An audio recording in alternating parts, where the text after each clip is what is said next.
امریکا کې د سندرغاړي خاپری نغمې د 5 میلیونو ډالرو په ارزښت کور څنګه وسوځېدل او دا خپله اوس په دې اړه څه وایي په ویډیو کې راسره تر پای پاتې شئ چې په دې ویډیو کې د نغمې د امریکا په اور کې د 5 میلیونو ډالرو د کور د سوځېدو په اړه پر معلومات شریکوم.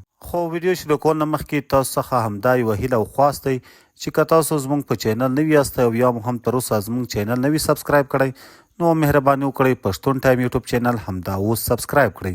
د امریکا په دغه تباه کوونکي اور کې د سندرغاړي نغمې او د نغمې په شمول د نورو افغانانو د کورونو د سوځېدلو په اړه په سوشل میډیا باندې له څو ورځو راهیسې ډېرې زیاتې خبرې روانې دي او هر سړی د دغو مشهورو افغانانو په اړه باندې په سوشل میډیا همدا لیکي چې د چا د 5 میلیونو ډالرو کور وسوځېدل او بعضې خلک بیا لیکي چې د چا د 10 میلیونو ډالرو. قدرمن دوستانو په امریکا کې دغه لګېدل شوی اور ډېر زیات وحشتناک او دردونکی و.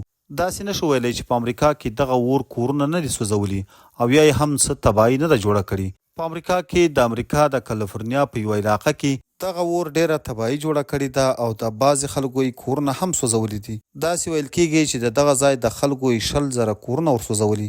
خو داسې هم نه ده لکه څنګه چې خلک په سوشل میډیا او انټرنیټ باندې د مشهورو افغانانو په اړه ویډیوګانې جوړوي او لیکنې کوي او وایي چې د پلاني د 5 میلیونو ډالرو کور وسوځېدل او د پلاني د 10 میلیونه او له څو ورځو راهیسې د خاپري نغمې په اړه هم دغه خبر موږ ته څو ځلې مخته راغی چې خلکو د نغمې په اړه هم لیکلي وو چې د هغې د 10 میلیونو ډالرو کور په همدې اور کې وسوځېدل. د نغمې په اړه دا هر څه پراپګنډا او دروغ دي. د نغمې په دغه ښار کې هیڅ کور هم نه و او نه هلته نغمه اوسیږي. د نغمې هیڅ یو کور هم نه دی سوځېدلی، نغمه هم محفوظه ده او کور یې هم محفوظ دی.